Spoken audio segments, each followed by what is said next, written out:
என்னால இன்னைக்கு எதை செய்ய முடியுமோ தெரியாது. ஆனா அன்னைக்கு இருந்த சூழ்நிலைகள்ல அப்படி ஒரு வைராக்கியமா என்னை மருத்துவராக்கி என்னோட பெற்றோர்களுக்கு எப்பவுமே என்னுடைய நமஸ்காரத்தை தெரிவிச்சுக்கிறேன். என்னுடைய பேர் டாக்டர் நிகிலா. நம்ம நாடி ஸ்பெஷலிஸ்ட். ஆக்சுவலா நான் உங்களுடைய நாடியை பார்த்துட்டு என்ன உங்களுக்கு பிரச்சனை இருக்குங்கிறத என்னால ஜட்ஜ் பண்ண முடியும். நம்ம hospital Shri Sahasra Siddha Ayurveda hospital Nallampalayam road, கவுண்டம்பாளையம்ல இருந்து நல்லாம்பாளையம் போற வழியில லொக்கேட் ஆயிருக்கு. நிறைய பொதிகை நிகழ்ச்சிகள் ஒரு 7 years பேக் கவர்மெண்ட்ல இருந்து நம்மளுக்கு கூப்பிட்டு ஒவ்வொரு ஹெர்ப்ஸை பத்தியும் ஒவ்வொரு உணவுப் பொருட்கள், காய்கறி, பழங்கள் எல்லாத்த பத்தியும் நம்மளை வந்து பேச சொல்லியிருந்தாங்க. ஸோ வையகமே வானகமேன்ற நிகழ்ச்சியில டெய்லி 8 minutes ப்ரெசன்டேஷனா 180 எபிசோட்ஸ் பண்ணியிருக்கோம். அதனால என்னோட ஃப்ரெண்ட்ஸ் எல்லாம் சேர்ந்து எனக்கு புகழ்னு ஒரு பேரை வச்சாங்க. அதனால நான் போட்டிருக்கேன். அடுத்ததா நம்ம வந்து ஆயுர் மந்த்ரா ட்ரஸ்ட்னு ஒன்று பண்ணியிருக்கோம். To service the people, to serve the people. நம்ம வந்து நிறைய கேம்ப்ஸ், ஆயுர்வேதா மெடிக்கல் கேம்ப்ஸ் எல்லா பக்கமும் பண்ணியிருக்கோம். அடுத்து தர்ம வித்யா பாடசாலான்னு சொல்லிட்டு ஆன்லைன் ஸ்கூல், நம்ம பாரதிய சாஸ்திரங்கள் மட்டும் நம்ம டீச் பண்ணிட்டு இருக்கோம். ஒரு டீமா நிறைய பெரியவங்களோட சேர்ந்து எல்லாமே ஃப்ரீ எஜுகேஷனாக தான் பண்ணிக்கிட்டு இருக்கோம். 4000 பிரபந்தம், தேவாரம், திருவாசகம், அப்புறம் சம்ஸ்கிருதம், ஜோதிஷம், வேதிக் மேக்ஸ், இந்த மாதிரி எல்லாமே வந்து ஆன்லைன்ல ஒரு 5 years பண்றது. இப்ப வந்து தேவாரம், திருவாசகம், 4000 பிரபந்தம். இப்போ ரீசெண்டா திருப்பாவை கிளாஸ் ஒரு 400 பேருக்கு ஒரு நாளைக்கு 8 பேட்ச் நடந்துட்டு இருக்கு. காத்தால 5:30 இருந்து நம்மளுடைய ஆன்லைன் ஸ்கூல்ல நடந்துட்டு இருக்கு. அப்புறம் ஆரியவேதி ஃபார்மசி, தன்வந்திரி டெம்பிள் கேள்விப்பட்டிருப்பீங்க. அங்க ஆரியவேதி ஃபார்மசியில ஒரு 7 years நான் ஒர்க் பண்ணேன். கவர்கல் பிரான்ச், அப்புறம் மாங்கரை பிரான்ச் ஒர்க் பண்ணியிருக்கேன். ஸ்ரீ ஆயுர்வேதாவில் ஒர்க் பண்ணியிருக்கேன். ஈஷா ரெஜுவேஷன் சென்டர்லாம் ஒர்க் பண்ணியிருக்கேன் ஆல் ஓவர் தமிழ்நாடு. இப்போ நம்ம ஆயுர்வேதானா என்னன்னு பார்ப்போம்.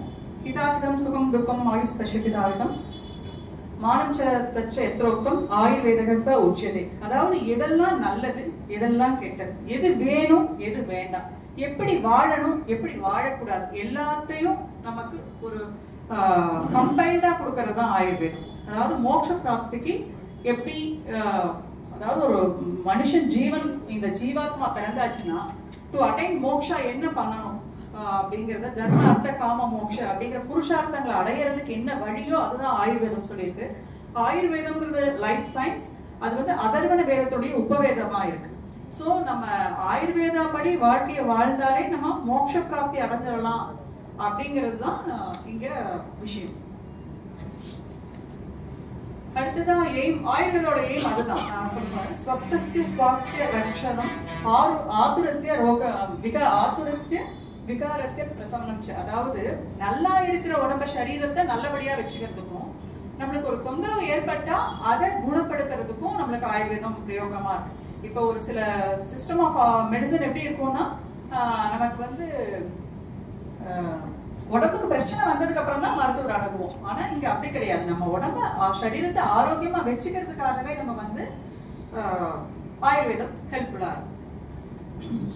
அடுத்தது ஆயுர்வேதோட ஸ்பெஷாலிட்டிஸ் என்ன அப்படின்னு பாத்தீங்கன்னா, ஆயுர்வேதம் நம்மளுக்கு தினச்சரியா லைஃபை எப்படி லீட் பண்ணணும்னு சொல்றது, ருத்துச்சரியா நம்மளுடைய சீசனல் எஃபெக்டை எப்படி ஹேண்டில் பண்ணலாம், ஆச்சார ரசாயனம், நம்மளுடைய ஒவ்வொரு சின்ன சின்ன விஷயம், காத்தால இப்ப வந்து யஜ்ஞோபீதம் பண்றோம், நம்ம இது சூரிய நமஸ்காரம் பண்றோம், ஆச்சமனம் எல்லாம் பண்றோம்னா அதெல்லாமே ஆயுர்வேதம் சொல்லியிருக்கு. நம்மளுக்கு எதுவுமே சொல்லாத விஷயங்களே கிடையாது. மெட்டல்ஸ், மினரல்ஸ், ஹெர்ப்ஸ் எல்லாம் எப்படி யூஸ் பண்றதுன்னு சொல்லியிருக்கு. ஆகார விகார நித்ரா பிரம்மச்சரியம் எல்லாத்தையும் எஸ்எலிமே செய்யுது. எல்லாம் எப்படி நீங்க வாழணும், ஒவ்வொரு விஷயத்தையும் எப்படி ஹேண்டில் பண்ணணும் அப்படிங்கிறது எல்லாமே சாஸ்திரம் சொல்லி இருக்குது. ஸோ அது எல்லாமே சேர்ந்ததுதான் ஆயுர்வேதம். ஆயுர்வேதம்ங்கிறது வெறும் நம்மளுக்கு ட்ரீட் பண்றது, ஒரு வழியை குணப்படுத்துறது மட்டும் கிடையாது. எல்லா விஷயங்களை பத்தியும் நம்மளுக்கு சொல்லப்பட்டிருக்கிறது ஆயுர்வேதம். தென் ஆயுர்வேதால ஸ்பெசிஃபிக்கா சொல்ல போனோம்னா பஞ்சகர்மா, யோகா, மெடிடேஷன் எல்லாமே சொல்லியிருக்காங்க. பஞ்சகர்மா தான் ஆயுர்வேதனுடைய ஸ்பெஷல் விஷயம் சொல்ல போனா. ஸோ நம்மளுடைய பஞ்சகர்மாங்கிறது நம்மளுடைய 5 types ஆஃப் கிளென்சிங் மெத்தட்ஸ். மமனம், விரேச்சனம், மஸ்தி, நஸ்யம், ரத்த மோட்சணம்னு சொல்லிட்டு. ஸோ இது எல்லாமே வந்து நம்ம பாடியை எப்படி கிளென்ஸ் பண்ணிக்கணும், ஒரு நோய் வராமல் இருக்கிறதுக்கு நம்மளை சுத்தமா வச்சுக்கணும். வெளியே எப்படி புற சுத்தம் அவசியமோ அது போல அகத்துல உள்ள எந்த வேஸ்ட் ப்ராடக்ட்ஸும் இருக்கக்கூடாது. ஒரு தக்காளி வந்து சரியில்லைன்னு வச்சுக்கோங்களேன், அது எங்க இருந்தாலும் நம்ம தேடி போய் எடுத்து வெளியே போட்டுருவோம் நம்ம வீட்டுக்குள்ள அந்த பேட் ஸ்மெல்ல. அது போல நம்ம சரீரத்துல நிறைய நம்ம சாப்பிட்றோம், கம்ப்ளீட்டா எல்லாம் எலிமினேஷன் ஆகுதான்னு தெரியாது. ஸோ நம்ம அந்த எலிமினேஷன் ப்ராசஸ் நம்மளுடைய கம்ப்ளீட்டா ஸ்டொமக்கை வந்து கிளென்ஸ் பண்ணிக்க வேண்டியது அவசியம். ஸோ அந்த மாதிரி எல்லா வகையான கிளென்சிங்கும் ஆயுர்வேதால பஞ்சகர்மால சொல்லியிருக்காங்க. அது இல்லாம பிரம்மண சிகித்சாவும் சொல்லியிருக்காங்க. பிரம்மண சிகித்சானா நம்மளை எப்படி ஸ்ட்ரென்தனிங் பண்ணிக்கிறது. ஸோ ஆயுர்வேதம் மசாஜஸ் நம்ம கேள்விப்படுறோம். மசாஜ்ங்கிற டேர்மே வந்து வேற மாதிரி கொண்டு போயிட்டாங்க.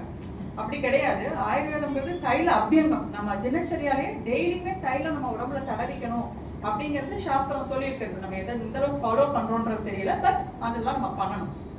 அடுத்தது நமக்கு வந்து நம்ம எப்படி ஸ்பெசிஃபிக்கா நம்ம ட்ரீட்மெண்ட் பண்றோம் நம்ம சிகித்சாலை நம்மளுடைய ஹாஸ்பிட்டல்ல அப்படின்னு பாத்தீங்கன்னா, நம்ம கஷாயம் கொடுக்கறது இல்லை. ஆயுர்வேதம்னாலே கஷாயம் மட்டும் கிடையாது. ரசௌஷதிஸ் இருக்கு, டேப்லெட்ஸ் இருக்கு, லேகியம் எல்லாமே இருக்கு, அரிஷ்டம் எல்லாம். நம்ம சிகித்சாலயத்துல நம்ம ஹாஸ்பிட்டல்ல நம்ம வந்து கஷாயம்ஸ் கொடுக்கறது இல்லைன்னா நிறைய அனுபவப்பட்டதுனால ஈஸியா மெடிசன் சாப்பிட்ற மாதிரி இருந்தா மக்கள் அதைய கரெக்டா ஃபாலோ பண்ணுவாங்க.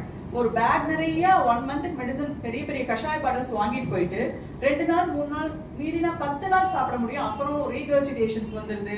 அது சாப்பிட்டோன்னே ஆகாரம் சாப்பிட முடியல, ப்ளோட்டிங்கா இருக்கு, இந்த மாதிரிலாம் சில சிரமங்கள் சொல்றதுனால நம்ம எல்லாமே டேப்லெட் ஃபார்ம்ல கொடுக்குறோம். Easy to take, easy to carry. அதாவது 3 வேளை மருந்துகளையும் நம்ம சரியா எடுத்துக்க முடியும். நம்ம டேப்லெட்டா இருக்கும்போது அதையும் நம்ம சரியா எடுத்துக்க முடியும். அப்ப அந்த பிரச்சனை கம்ப்ளீட்டா தீரும். ஒரு மருத்துவ முறைனா அந்த மருத்துவ முறையில வந்து நம்மளுடைய பரிபூர்ண குணம் அடையணும். அது ரொம்ப இம்பார்ட்டன்ட். அதுக்காக தான் இந்த மெத்தடை நம்ம ஃபாலோ பண்றோம். அப்புறம் வந்து நம்ம ஆன்லைன் கன்சல்டேஷன் பண்றோம். எந்த அளவுக்கு எல்லாருக்கும் நம்ம நம்மளை சுத்தி இருக்கவங்க